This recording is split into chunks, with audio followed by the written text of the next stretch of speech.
সেই এক রাজার দুটো ছেলে, খুব আদরের ছেলে তো। মাস্টার আসে, রাজা ছেলে দুটো ডাকে আর মাস্টার বলে দেয়, শোনো আমার ছেলের পড়াবা, কিন্তু বকলি হবে না, গাল দিলি হবে না, মারলি হবে না, মুখ কালো করলি হবে না। এখন মাস্টার এসে পড়াতে বসে আর ছেলে ট্রিং করে মাস্টারের ঘাড়ে ওঠে। মাস্টার এই পড়াবার দিয়ে ঘাড়ে ওঠা। আবু মাস্টার সেইরাম চোখ দেখেছে, হ্যাঁ মাস্টার ক্যান্সেল, চাকরি বর্তলায়, নতুন মাস্টার। আচ্ছা এরকম বাচ্চা পড়ানোর কোনো মাস্টার আছে দুনিয়ায়? ও মাস্টার তোর আবার হাতে করে আদমের মতন মাটিতে তৈরি করতে হবে, ওরা মাস্টার দুনিয়ায় নেই। এখন শেষমেশ রাজা ঘোষণা দিলে, আমার এই বাচ্চা দুটোরে বকলি হবে না, মারলি হবে না, মুখ কালো করলি হবে না, ঝাঁঝালি হবে না, বাচ্চা দুটোর লেখাপড়া শেখাতে হবে, যে মাস্টার করাতে পারবে রাজ্যের অর্ধেকটা লিখে দেবো তার। দলে দলে মাস্টার আসে, এক ঘন্টা করে বসে, আসে ফিরে যায়। বলে এ হওয়ার কোনো লাইন নেই। মানে এক মাস্টার বহুবার সুযোগ লেছে, কোনো লাইন পায়নি। ও আবার একবার সুযোগ লেছে, বলে রাজামশাই আমার আর একবার সুযোগ দেওয়া হোক, তাহলে যাও। মাস্টার প্রথম দিন এসেই বললো, কগা জীবনে যদি বড় হতে চাও কোনোদিন যেন লেখাপড়া করবা না। হ্যাঁ, ছেলে দুটো বিরাট খুশি, অনেক দিন পর একটা ভালো মাস্টার পেয়েছি। কাঁধে ওঠে, ঘাড়ে ওঠে, মাস্টারের কান টানে, পা টানে, কিলিবিলি দেয়। মাস্টার ওদের সঙ্গে লেগেই গেছে, কোনোদিন পড়ার কথা বলে না। ছেলে দুটো বিরাট শান্তি। এখন মাস্টার মোটামুটি ওদের দুটো খাতির করে ফেলেছে 1-1.5 মাসের ভেতরে। হ্যাঁ রাজু, চলে এলো রাজু, ট্রিং করে মাস্টার ঘাড়ে উঠলে, ভেরি গুড। ভাবি কোথায়? ভাবি ডাকলি চলে এলো। মাস্টারের মোটামুটি কথাটা শুনতেছে। হ্যাঁ ভাবি, তোমাদের ফ্রিজে কোনো রসগোল্লা আছে? তাহলে বলে নিয়ে এসো, খাওয়া হবে। এক ডেস্কি রসগোল্লা এনে হাজির। বলছে ভাবি একটা তুলে তুমি খাও তো দেখি কিরম খেতে পারো। ভাবি একটা খেয়েছে। রাজু তুমি একটা তুলে খাও দিনি। রাজু একটা খেয়েছে। ভাবি তুমি একটা খেলে, রাজু একটা খেলে, কড়া খাওয়া হলো, তাদের সাথে দুটো খাওয়া হলো। পড়াং করে বাপি উঠে বলতে, রাজু বর্দা শিগগিরি ওঠ, মাস্টার বলো অঙ্ক শেখাচ্ছে। এই ওঠ ওঠ ওঠ ওঠ ওঠ। এই মাস্টার বল ভালো না, ওই যে খাতির করে রসগোল্লা গেলাচ্ছে না, বলে অঙ্ক গেলাচ্ছে। মাস্টার প্রথমে বললো লেখাপড়া শিখতে বারণ করলো, শালা আবার লেখাপড়া শেখাবে। বুঝতে পারেননি? বলতে বলতে যেই আমি আলিফ বেতে লেছি, বুড়োরা সমান আল্লাহ বলে না, যদি ওই রসগোল্লার ভেতরে অঙ্ক গেলায় ভয় ঢুকে গেছে। আল্লাহর রাস্তায় বলছি, একটুখানি চেষ্টা করেন। যদি আপনি ধারণা করেন যে আমাদের আলিফ বেতের দিকে লে যাচ্ছে, তা আমি তো কাওড়া পাড়ায় লে যাচ্ছি না, আমি তো ভালো পাড়ায় লে যাচ্ছি। যদি ওখানে লে যায় তাতে ক্ষতিটাই বাকি। ওই বুড়োটা প্রতিদিন আলিফ বেতে সে পড়ে, আবার বাড়িতে যায়, আবার পরের দিনে ভুলে যায়। কিন্তু বুড়োটা কোনো দিনের জন্য যে ছাড়িনি, বলে আমি মরণ পর্যন্ত পড়িয়ে যাব, আল্লাহর কোরআন আমাকে শিখতে হবে। এমন আলিফ বেতে সে পড়তে পড়তেই তো লোকটা মারা গেল, আর পড়া হয়নি, মরে গেলে আর কি করবো। কেতাবওয়ালা বর্ণনা করে বলেছেন, এমন আল্লাহর বান্দা যারা দুনিয়াতে কোরআন শিখবার নিয়ত করে আলিফ বেতে সে প্রতিদিন যারা পড়ার চেষ্টা করে, ওই লোকটা, ওই মানুষটা আর 5ম অক্ষর পড়তে পারিনি, 4টে অক্ষর পড়তে পড়তে লোকটা যদি মারা যায়, ওই মানুষটার কবর দেওয়া হবে। আল্লাহ পাকের ফেরেশতা মুনকার নাকির ওর কাছে এসে যখন বলবে, ও আল্লাহর বান্দা মান রাব্বুকা, তোমার প্রভুকে, ওরা যেই না জিজ্ঞেস করতে যাবে, হঠাৎ করে আর একজন ফেরেশতা এসে এই ফেরেশতাদেরকে টেনে কবর থেকে ছুঁড়ে দেবেন। ওরা বলবে, তুমি আমাদের ছুঁড়ে ফেললে কেন? তাহলে তোরা এর জ্বালাতন করতেছিস কেন? তাহলে জ্বালাতন না তো, আমরা ওর জিজ্ঞেস করছি মান রাব্বুকা ওয়া মা দীনুকা ওয়া মান নাবিয়ুকা, এটা আমাদের দায়িত্ব। মানুষ মরে গেলে কবরে এটা আমাদের জিজ্ঞেস করার ডিউটি। বলছে কে পাঠিয়েছে তোদের জিজ্ঞেস করতে? বলছে আল্লাহ পাঠিয়েছেন। বলছে যে আল্লাহ তোদের প্রশ্ন করতে পাঠিয়েছেন, সেই আল্লাহ আমাকে তোদেরকে ছুঁড়ে ফেলতে বলেছেন। সুবহানাল্লাহ বলেন। কেন? আল্লাহ পাকের তৃতীয় ফেরেশতা ওদের দুজনকে ডেকে বলবেন, ওগো মুনকার নাকির, শোনো শোনো, আল্লাহ পাক রব্বুল আলামিন মৃত মানুষদের কবরে সওয়াল করার জন্য তোমাদিগকে দায়িত্ব দিয়েছেন, কিন্তু এই মানুষের ক্ষেত্রে আমায় দায়িত্ব দিয়ে বলেছেন এই মানুষটার ক্ষেত্রে কোনো প্রশ্ন করা হবে না, কোনো জ্বালাতন করা হবে না, যাও সরে যাও, বেরিয়ে যাও। আল্লাহ পাকের এই বান্দা দুনিয়ার জীবনে খুব কষ্ট করেছিল, প্রচুর মেহনত করেছিল, আল্লাহর কোরআন শিখবে। লোকটা 4টির বেশি 5টা অক্ষর জীবনে পড়তে পারেনি, কিন্তু তার নিয়ত ছিল আল্লাহর কোরআন শিখে মরার। নিয়ত তার ছিল আল্লাহর কোরআন শিখে মরবে, কিন্তু দুনিয়াতে তার শিক্ষা হয়নি। আমার আল্লাহ পাক রব্বুল আলামিন, আমি ফেরেশতা, আমাকে এই লোকটার জন্য শিক্ষক করে পাঠিয়ে দিয়েছেন। আমি আজ থেকে তাকে কোরআন শেখাবো। যতদিন তার কোরআন শিক্ষা শেষ না হবে ততদিন পর্যন্ত তার কবরে সওয়াল করা হবে না।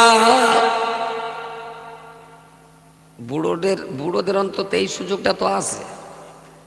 বুড়োদের বেশি দিন তো আর বাঁচবো না, যে কদিন বাঁচি মসজিদে মাদ্রাসায় আলিফ বেতে করতে করতে মরি।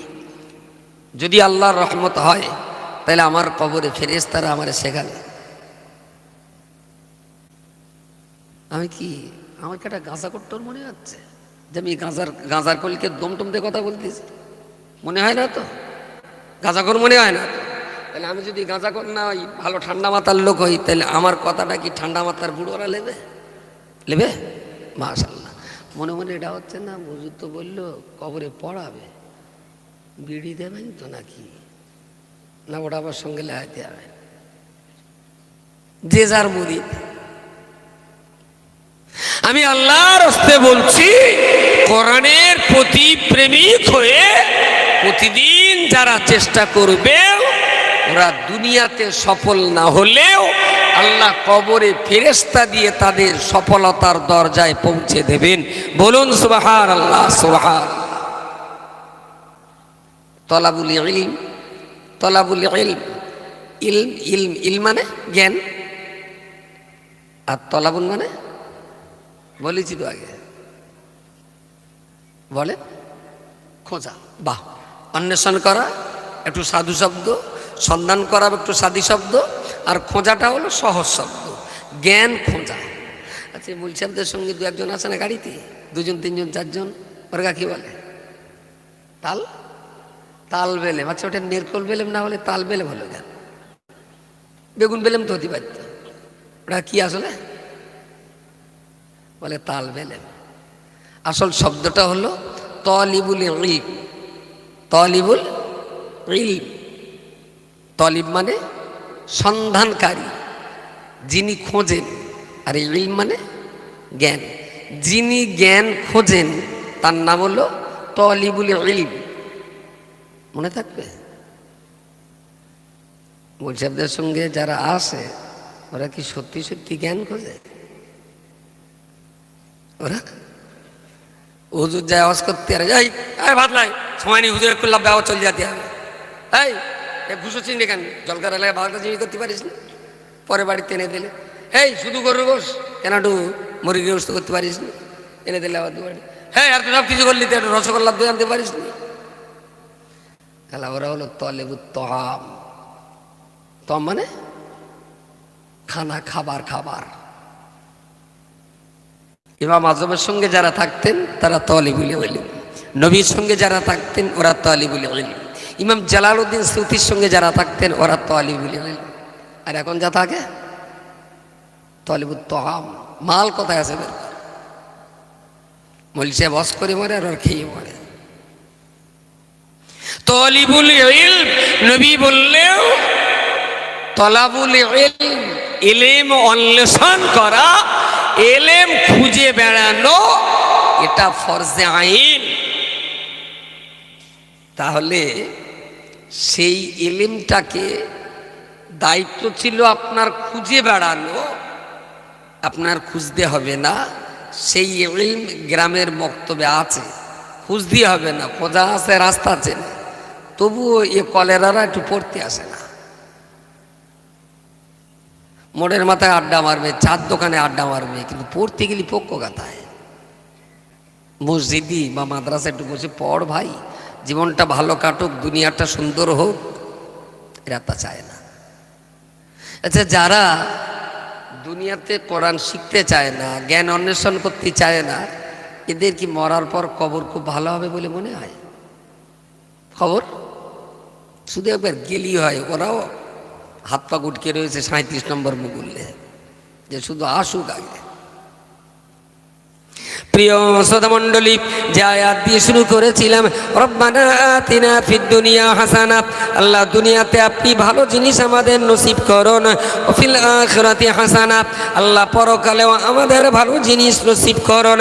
আসলে দুনিয়ার ভালো কোনটা আর খারাপ কোনটা, এটা বুঝতে গেলে তো আপনাকে জ্ঞানী হতে হবে। আপনার ভিতরে যদি জ্ঞান না থাকে, ভালো আর খারাপ তো আপনি বুঝতে পারবেন না।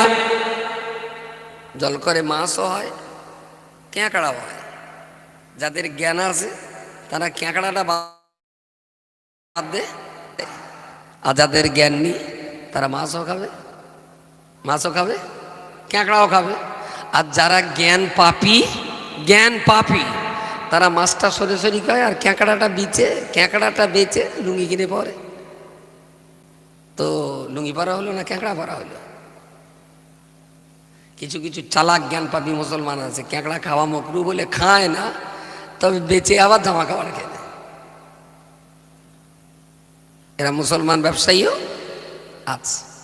আমি বলছি, জ্ঞান যতটুকু হোক সেটা যেন জ্ঞান পাপী না হয়। ছোট্ট জ্ঞান সেটাকেই কাজে লাগান, যতটুকু জানেন ততটুকুকেই কাজে লাগান। আর জ্ঞানের সন্ধান করাটা এটা আপনার জন্য যেমন ফরজে আইন, আপনার সন্তানকে জ্ঞানের সন্ধান দেওয়াটাও ফরজে আইন।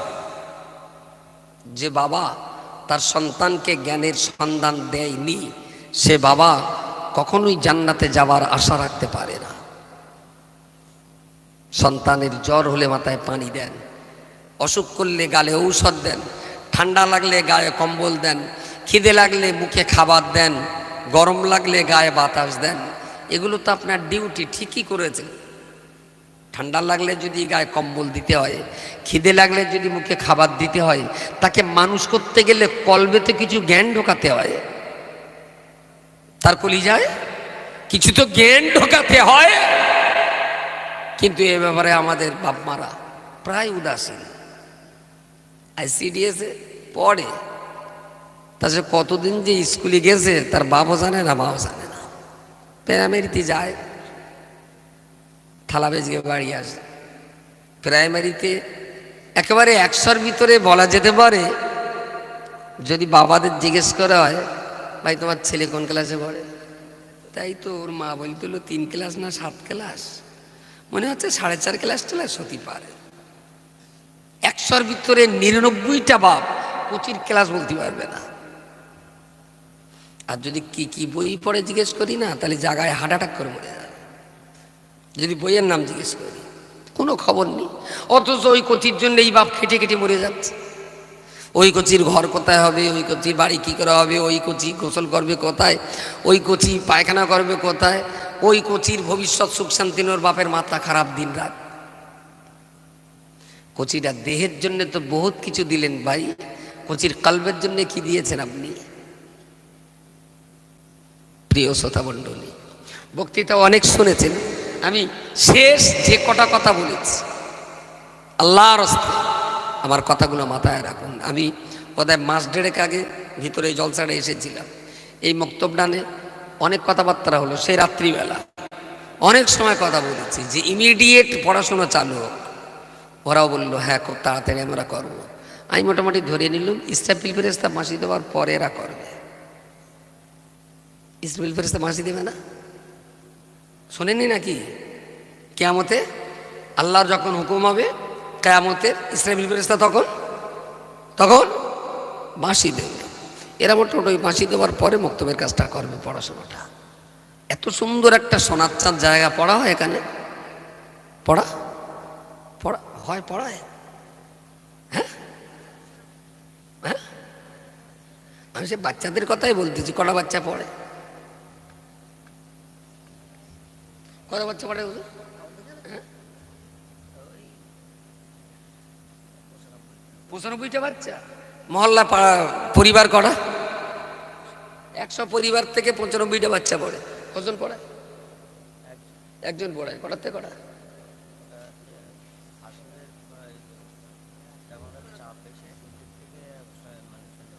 এখন কটার থেকে পড়াচ্ছে?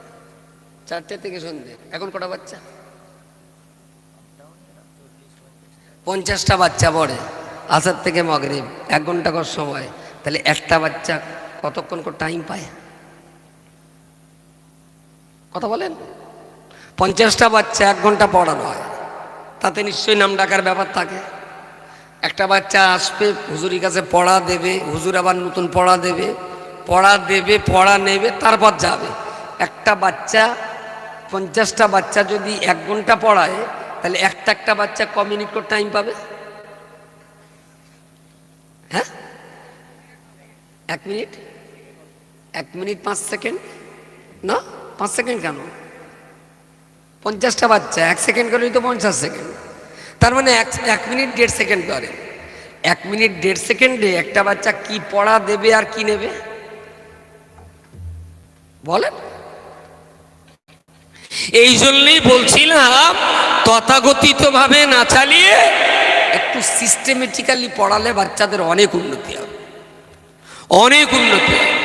মাথায় আলটা বেঁধে মাটি বলি একরকম ইমেজ, সেই বিজলির আলটা বাদ দিয়ে শুধু গামছাতে পড়লি আর একরকম কথাগতি হবে। এবার গামছা পেস মেরে নামেদের যদি দলা করে নেই, তাহলে তাতে বলি আর একরকম ইমেজ হবে। আর যদি পুরো আলটা বাদ দিয়ে ঝুড়ি টাকের উপরে বসায়, তাইলে বুঝতে পারেননি? এরা যা মাটি বচ্ছে খালি মাথায়, টাকের উপরে ঝুড়ি বচ্ছে, কোথাকুতি লেগে যাচ্ছে।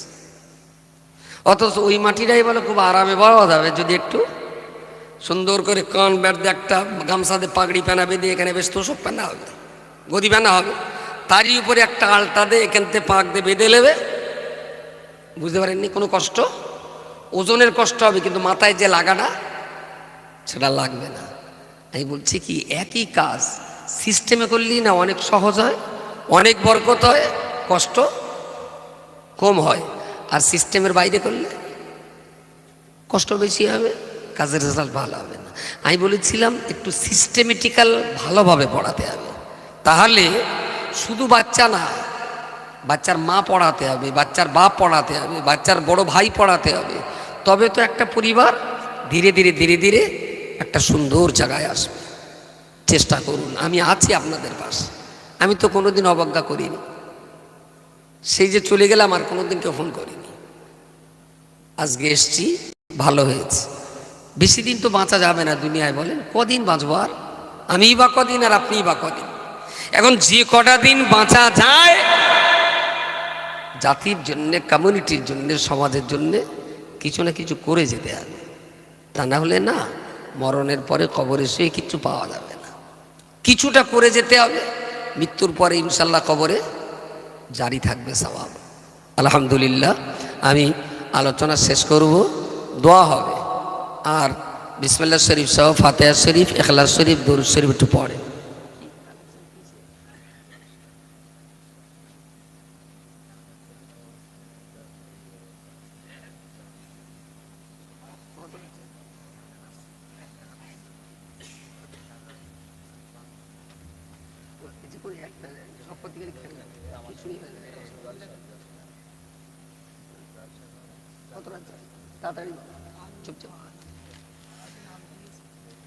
আল্লাহ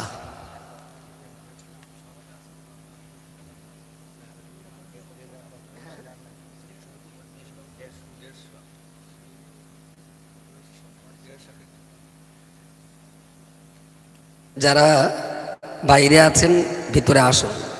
আর আগামী বছর এই জলসাটার জন্যে কিছু একটা প্রতিশ্রুতি আপনাদের দিয়ে রাখতে হবে, যাতে যারা সভাটার আয়োজন করেন তাদের সভা পরিচালনা করাটা একটু সহজ হয়। এবছরেও যতটা চাল লেগেছে, আগামী বছরের জন্যও ততটা বাজেট। 1.5 কুইন্টাল চাল লাগবে। 1.5 কুইন্টাল 150 কেজি চাল তো সেই হিসাবে 3 বস্তা আলু, আনুষাঙ্গিক আরও কিছু জিনিস লাগে, সেগুলো আপনাদের দিতে হবে। সবই তো মহল্লার মানুষ, সবাই গ্রামের মানুষ। জলসাটা হোক, এটা আমি চাই, তবে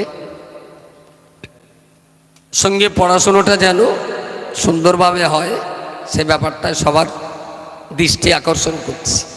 চাল 1.5 কুইন্টাল কেডা দেবে? একা দেবে, দুজন নেবে না 3 জন দেবে? 1.5 কুইন্টাল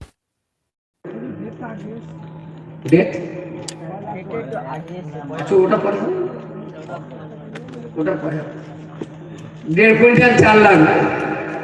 একজন দেবেন, দুজন দেবেন না 3 জন দেবেন? শুরু করেন, 1 বস্তা দিয়ে হোক, 25 কিলো করে বস্তা। চলো 1 বস্তা চাল, আলহামদুলিল্লাহ। কি নাম ভাই? বেশ, আমার এক যুবক ভাই, তার আপার নামে 1 বস্তা চাল দেবেন, আলহামদুলিল্লাহ। ও 50 কেজি, উনি 50 কেজির বস্তা দেবেন, বড় বস্তা। সুবহানাল্লাহ বিহামদিহি সুবহানাল্লাহিল আযীম। তার আব্বা ইন্তেকাল করেছেন, আব্বার রুহের মাগফিরাতের জন্য কচির এই ভালো কাজটা আল্লাহ কবুল করে আর আব্বার কবরে যেন আল্লাহ শান্তি এনায়েত করে। বলুন আল্লাহুম্মা আমিন, নারে তাকবীর। আলহামদুলিল্লাহ। 50 কিলো করি, তাহলে আর দুটো মানুষ বলেন। আমার এই যুবক ভাইটা যখন, আমি তো 25 কিলো বলেছিলাম, উনি যখন 50 কিলো করে বললেন, তার দুটো ভাই 50 কিলো করে বলেন, দুজন শিগগিরই বলেন। বলছিলাম দাঁড়িয়ে কেন বলো, এখনো 20-25 মিনিট তো কালেকশনে লাগবে, একটু বসো, যেখানে ইচ্ছা সেখানে বসো, এই সাইডটা অনেক খালি আছে। তাই বলছে আমার সামনে যায়, দিক থেকে এদিক তো ঘুরিয়ে ঘুরে বসা। 50 কিলো চাল আর দুজন বলে, কে কে দেবে? আচ্ছা 50 বেশি আছে, 25 কিলো করবো, তাড়াতাড়ি বলেন, সময় নেই। আলুটা একজন দিয়েছে না, হাবিবুল্লাহ দফাদার, আমার এক ভাই মোহাম্মদ হাবিবুল্লাহ দফাদার। এই তাবারুকের জন্য যতটা আলু লাগে, মোটামুটি একটা 1.5 বস্তা লাগতে পারে, কম বেশি, যাই হোক 1.5 বস্তা, 150 কিলো চাল মানে 3 বস্তা আলু, 1.5 কুইন্টাল আলু, ওটা উনি দিয়ে দেবেন, মোহাম্মদ হাবিবুল্লাহ। আল্লাহ কবুল করুন, বলুন আল্লাহুম্মা আমিন, নারে তাকবীর। আলহামদুলিল্লাহ। ও যতদিন জলসা হবে উনি আলুটা দিয়ে যাবেন, আলহামদুলিল্লাহ। উনি বলেছেন যতদিন জলসা হবে ততদিন এই আলু উনি দিতেই থাকবেন। আল্লাহ পাক যেন তার এই দেওয়ার ক্ষমতাকে মরণ পর্যন্ত কবুল করেন, বলুন আল্লাহুম্মা আমিন। আলহামদুলিল্লাহ। চাল ডাল, চাল আর আলু, আর কি কি লাগবে? গোশ কতটা? গোশ 1.5 কুইন্টাল, গোশ 1.5 কুইন্টাল। এই যে লাইনি বসুন, ভিতরে এসে ওই দুটো রয়েছে, দেখো না পায়রা, জোড়ায় পায়রা, বসুন। দাঁড়িয়ে আছেন, আমার বাণিজ্য নষ্ট হয়ে যাচ্ছে, বোঝেন না তো। গোস্ত লাগবে 1.5 কুইন্টাল। মোহাম্মদ জিয়ারুল ইসলাম মন্ডল, আলহামদুলিল্লাহ, উনি 25 কিলো চাল দেবেন। সুবহানাল্লাহ বিহামদিহি সুবহানাল্লাহিল আযীম। অ্যাকচুয়াল কবরস্থানটা গ্রামের এক প্রান্তে হলেও গোটা ঝুরুলি গ্রাম